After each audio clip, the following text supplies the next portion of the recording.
नमस्कार सर्वांना. श्री स्वामी समर्थ. स्वागत आहे तुमचं माझ्या चॅनलवर. मी योगिनी. 2-3 दिवसाखाली मी एक व्हिडिओ टाकला होता आणि एका ताईची कमेंट आली होती. खूप भारी कमेंट होती.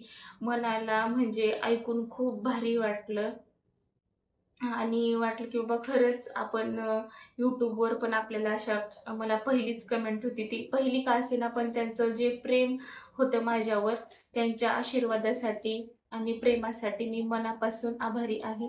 थँक यू ताई. हा आहे रविवारचा व्हिडिओ. रविवारी म्हणजे धोंडे करायचे होते. कारण केलेच नव्हते एकदा पण जसं अधिक महिना चालू झाला आहे तसं, कारण आदूच्या पप्पाचा टायमिंग घरी यायचा फिक्सच नव्हता. त्यामुळे ते म्हणले की निवांत कर, काय एवढं हे नाही आहे. मग म्हणलं आज सुट्टी आहे तर करून घ्यावं. मी लवकरच घातलं होतं कारण संध्याकाळीच करायचा होता. त्यामुळे दुपारी 3-4 वाजता मी पुरण घातलं आणि भरडा करायला घेतला. भरडा आता काही ताईंना माहीत नसेल, आमच्याकडं असतो ते भातासोबत खायचं. कारण या भरड्याशिवाय आमच्या इथं भात खात नाहीत. पोळ्याच केल्यावर असतं, बाकीच्या इतर दिवशी नसतं. तर मी अगोदर म्हणजे जी आमटी बनवायला डाळ काढली होती तर ते वाटलं आणि नंतर पुरण पण वाटायला घेतलं. पुरणाचा स्वयंपाक मी फक्त आमच्या सासूबाईचं बघून शिकलं आहे. लग्नाच्या अगोदर तर मला येतही नव्हता म्हणजे स्वयंपाक पुरणाचा बनवायला. तर आणि तिथं सासरमध्ये पण म्हणजे असं कधी सासूबाईनं लावल्या नाहीत की पुरणाचा स्वयंपाक त्याच करायच्या स्वतःचा स्वतः. पण 8-9 महिने लग्न झाल्यावर मी गावाला होते, त्यामुळे 8-9 महिने कधी करण्यातच आलं नाही. पण पुण्यामध्ये आले मी नवीन, तेव्हा आपोआप मी बघून म्हणजे घातलं पहिल्यांदाच आणि केलं पण आणि जमलं, माझं कधी बिघडलं नाही. त्यामुळं मग मी शिकलेच. तर मागं राहू नये मला असं वाटतं. प्रत्येक गोष्ट आपण शिकलीच पाहिजे, कारण डिपेंड राहणं म्हणजे हे नसतं. असं काही नाही आहे, त्या स्वतःच करायच्या. त्यांनी कधी मला म्हणलंही नाही तुला हे येत नाही, ते येत नाही. त्याच्यामुळे त्यांनी समजून घेतलं. ते म्हणायच्या की राहू दे मी करते पुरणाचा स्वयंपाक. मग त्यांचं बघूनच मी शिकलं. बऱ्याच गोष्टी आहेत की मी स्वयंपाकामधल्या मी त्यांचंच बघून शिकलं आहे आणि त्यांनी कधी मला ओरडलं पण नाही आणि कुठं म्हणलं पण नाही की हिला येत नाही असं तसं.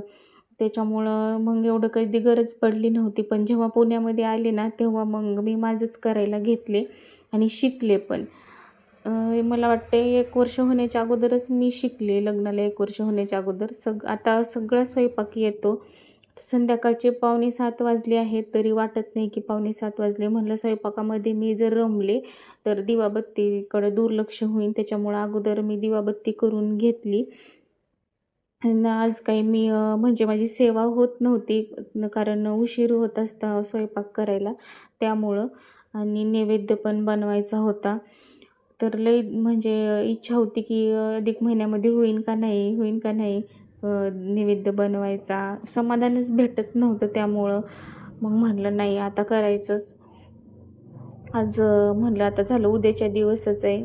त्याच्यामुळं तर माझा इथं भरडा बनवून झाला होता आणि मी धोंडे करायला घेत होते.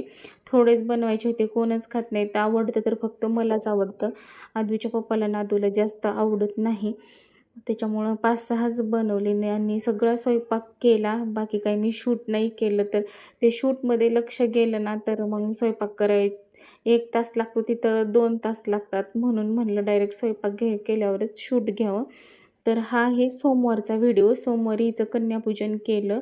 तसं काही ठरलं नव्हतं की करावंच, पण घरात आईने घेतलेला तिला अधिक महिन्यासाठी ड्रेस होता आणि मग बाकीचं तर सगळंच न वापरलेलं सगळं होतं साहित्य. आणि त्याच्यामुळं म्हणलं तर चला करावंच. का कधी केलं नाही मी अधिक महिन्यामध्ये. हे तिचा मला वाटते 2रा सण अधिक महिना. तर म्हणलं करावं. सगळेजण करतात तर किती लागते म्हणलं. तिला लय आवडतं असं काही करायला. तिच्या खुशीसाठी मग करून घेतला. आता मागचा पसारा आहे ना तो इग्नोर करा, कारण खूप घाई होती माझ्या मागं त्याच्यामुळं. तर चला बाय, भेटूया पुढच्या व्हिडिओमध्ये.